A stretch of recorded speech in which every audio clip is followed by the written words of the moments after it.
అదే RTV app వార్తల్ని క్షణాల్లో చదివే అవకాశం ఉంటుంది. ఒక న్యూస్ పేపర్, ఒక టెలివిజన్ ఛానల్ మీ చేతుల్లో ఎప్పుడూ ఉంటాయి. ఈ నెల 9వ తేదీన ఎచ్చెర్ల సమీపంలోని ట్రిబుల్-ఐటీ రహదారిపై అటువైపుగా వస్తున్నటువంటి ఎచ్చెర్ల వైస్ ఎంపీపీ జరుగుళ్ల శంకర్పై గుర్తు తెలియని వ్యక్తులు దాడి చేశారు. దాడి జరిగిన 10 రోజుల అనంతరం ఆ రోజే ఆయన ఎచ్చెర్ల ఎమ్మెల్యే గొర్రెల కిరణ్తో పాటు ఎచ్చెర్ల ఎంపీపీ మొదలవ చిరంజీవి సత్యనారాయణ తనపై దాడి చేపించారని పోలీసులు వాంగ్మూలం ఇవ్వడం జరిగింది. ఆ రోజు నుండి విచారణ జరుగుతున్నట్టు పోలీసులు మాత్రం ఇప్పటికే సత్యనారాయణ అదుపులో తీసుకున్నారు. ఎమ్మెల్యే జోలికి వెళ్ళకపోయినా ఎంపీపీగా ఈ మండలంలో అభివృద్ధి కార్యక్రమాలను అనునిత్యం కూడాను ఉదయం నుండి తిరుగుతున్నటువంటి ఎవరైతే చిరంజీవి ఉన్నారో ఆయన మాత్రం కొద్దిసేపటి క్రితం పోలీసులు ఇక్కడ రావడం జరిగింది.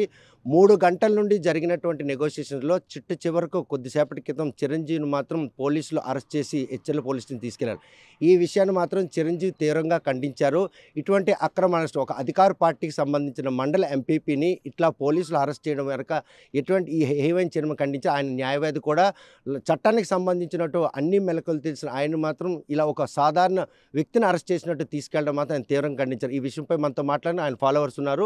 చూస్తే ఆయన తీసుకెళ్ళడం ఇలా అక్రమ అరెస్ట్ ఒక అధికార పార్టీ ఒక మండల ఎంపీపీ ఆయన ఇలా తీసుకెళ్ళడం ఎలా మీరు బాధపడతారు? ఎప్పుడూ ప్రజల్లోనే ఉంటూ ప్రజల గురించి, పార్టీ గురించి, అభివృద్ధి కార్యక్రమాల్లో అనునిత్యం తెల్లవారి 6 గంటల నుండి సాయంత్రం రాత్రి 10-10:30 వరకు కూడా ప్రజల సంక్షేమం గురించి చెప్పుకొని అన్ని అభివృద్ధి పనులు చేసుకుంటూ వెళ్తున్నారు.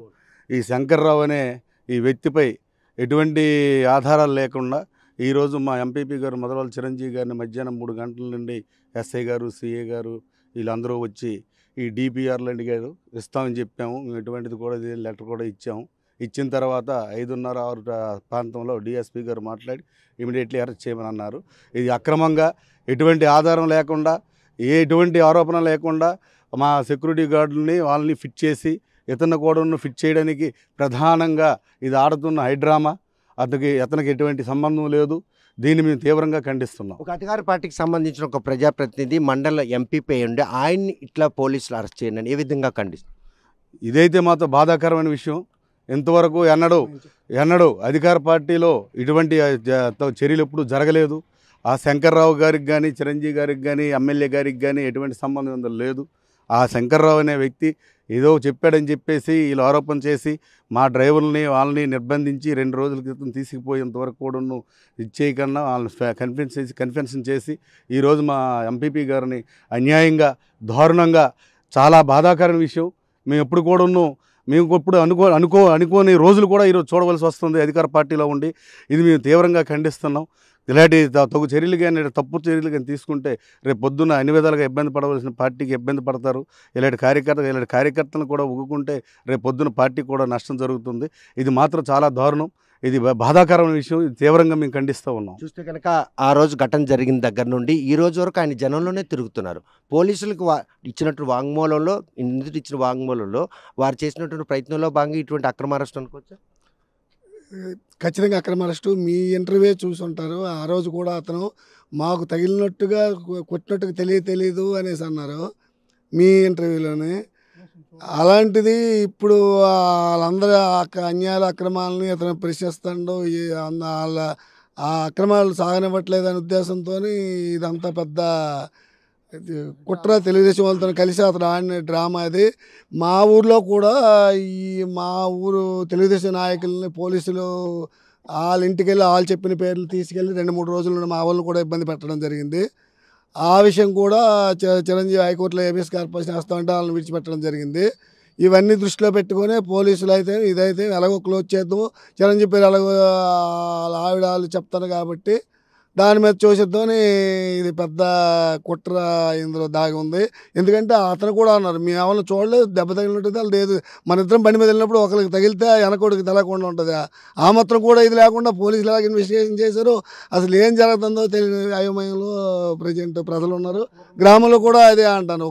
శంకర్రావు ద్విచక్ర వాహనంపై డ్రైవింగ్ చేసినటువంటి డ్రైవర్ వాంగ్మూలాన్ని కూడా పోలీసులు పరిగణనలు వాంగ్మూలం కూడా పరిగణలో తీసుకోలేదు. అసలు అంత మన ఇద్దరం బండి మీద వెళ్తుంటే ముందు వెళ్ళిన వ్యక్తికి తగిలిన తర్వాత తెల్ల అంత మరి ఎలాగ పోలీసులు ఇన్వెస్టిగేట్ చేశారో ఏం జరిగిందో అసలు ఏం కూడా అర్థం కాని పరిస్థితి. కేవలం ఈరోజు పార్టీ బలంగా ఉంది, ఎంపీపీగా ఆయన ప్రజల మధ్యలో ఉంటున్నాడు. ఇంత ఘాతకం జరిగిన తర్వాత కూడాను తొలి రోజే ఖండించారు, తనకు ఈ దాడికి ఏమీ సంబంధం లేదు. పోలీసులు 10 రోజుల తర్వాత ఇంటిపై ఇలా రాత్రిపూట ఒక అధికార పార్టీ జనంలో మమ్మకమై తిరుగుతున్నట్టు ఆయన అరెస్ట్ని ఏ విధంగా సామాన్య కార్యకర్తలుగా మీకు పోలీసులపై ఎటువంటి భరోసా? దీన్ని తీవ్రంగా ఖండిస్తున్నామండి ఎంపీపీ గారి అరెస్టు. ఎందుకంటే ఆయన ప్రజా క్షేత్రంలో ఒక మండల పరిషత్ అధ్యక్షులుగా నేడు అనేక రకాలుగా ప్రజాసేవ నిమగ్నం, ప్రజాసేవ ధ్యేయంగా.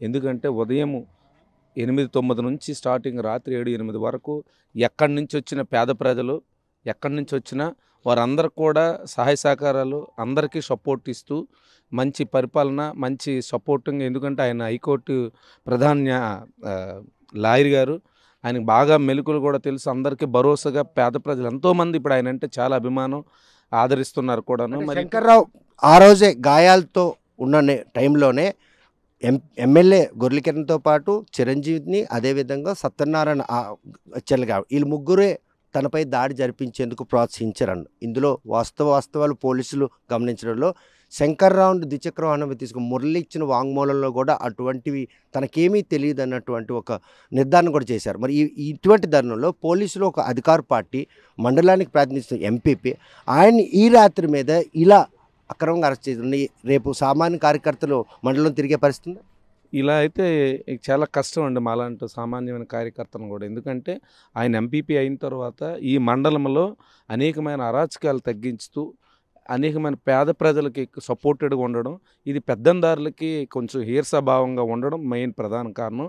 వాళ్ళ ఆటలు సాగకపోవడానికి కారణం ఇది. ఒక రకంగా అతని మీద మోపి ఈ రకంగా అరెస్ట్ చేయించడం అనేది చాలా తీవ్రంగా మేమందరం ఖండిస్తున్నాం కార్యకర్తలు. చూస్తే కనుక ప్రస్తుతం ఏదైతే శంకర్రావుపై దాడి చేసిన విషయంలో పోలీసులు మాత్రం 3 రోజుల క్రితం 4 వ్యక్తులను అదుపులో తీసుకున్నారు. అందులో భాగంగానే దాడికి పాల్పడిన వాటిలో ముఖ్యంగా మణి ఆయన కూడాను సుపారీ తీసుకున్నటువంటి వ్యక్తి కనిపిస్తున్నారు. మరోవైపు చూస్తే కనుక ఎంపీపీ చిరంజీవికి సంబంధించినటువంటి కారు డ్రైవర్ లక్ష్మణ్ కూడా ఇందులో భాగస్వామ్యం. మరోవైపు చూస్తే కనుక ఎవరైతే నేతింటి సత్యనారాయణ అంటే శంకర్కి అత్యంత అనుచరుడు అయినటువంటి నేతింటి సత్యనారాయణ కూడా అదుపులో తీసుకోవడం జరిగింది. వీరితో పాటు కూడాను ఉమా యాదవ్ అని పెద్దపాడుకు చెందినటువంటి రౌడీ షీటర్ను కూడా అదుపులో తీసుకున్న పోలీసులు మాత్రం వారి వాంగ్మూలాన్ని పరిగణలోకి తీసుకొని ఈరోజు చిరంజీవిని ఇలా అదుపులో తీసుకుని విచారిస్తారా, లేకపోతే ఎవరైతే గాయపడిన వ్యక్తి ఇచ్చినటువంటి ఫిర్యాదు మేరకు వీళ్ళందరినీ కూడా అనుమానితులుగా పరిగణలోకి తీసుకుంటారన్న విషయం కూడా వేచి చూడాల్సింది. మరోవైపు చూస్తే కనుక ఏదైతే మండల పరిషత్ ఎన్నికలు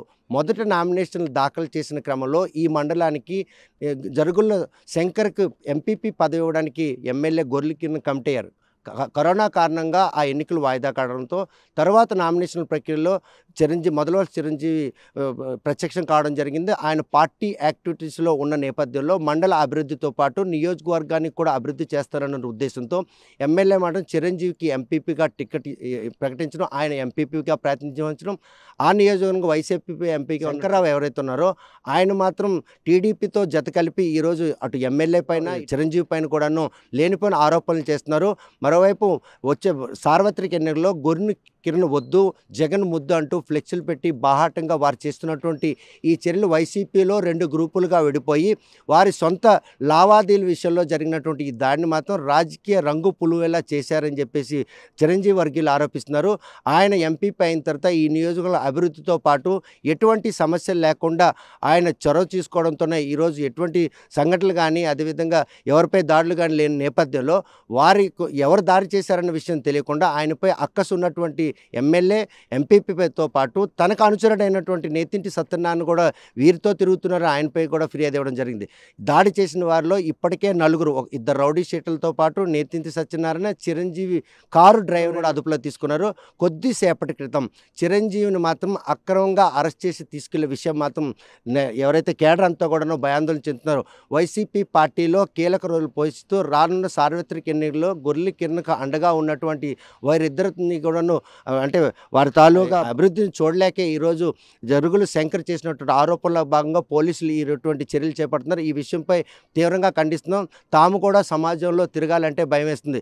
ఎందుకంటే ప్రతిపక్ష పార్టీతో జత కలిపి ఈరోజు ఒక ఎమ్మెల్యే ప్రతిష్టను దిగజారడంతో పాటు అభివృద్ధి చేస్తున్న చిరంజీవిపై కూడా ఇటువంటి ఆరోపణలు చేయడం తగదని కూడా వారు ఆరోపిస్తున్నారు. మరి ఈ విషయంలో పోలీసులు చిరంజీవి అరెస్ట్ వెనక ముందు తీసుకున్న అదుపులో తీసుకున్న 4 నిందితులు ఉన్నారో ఆ అనుమానిత వాంగ్మూలం నేపథ్యంలోనే చిరంజీవిని అదుపులో తీసుకున్నారా, లేకపోతే చిరంజీవిని కూడా ప్రశ్నించేందుకు అంటే విచారించి తీసుకెళ్తున్నారా అనే విషయం పోలీసులు విచారణ తేలనుంది. శంకర్ దాడి చేసిన 10 రోజుల తర్వాత మాత్రం ఇటువంటి పరిణామాలు చోటు చేసుకుని ఇచ్చర్ల నియోజకవర్గం మరొక్కసారి ఉలుక్కుపాటు గురిందనడంలో ఎటువంటి అతిశక్తి లేదు. వీడియో జర్నలిస్ట్ రాంకిషన్తో సత్యం, RTV శ్రీకాకుళం. మరిన్ని వీడియోస్ కోసం ఛానల్ ని సబ్స్క్రైబ్ చేయండి. లేటెస్ట్ అప్డేట్స్ కోసం వాట్సాప్ ఛానల్ ని ఫాలో చేయండి. అండ్ లింక్ డిస్క్రిప్షన్ లో ఉంది.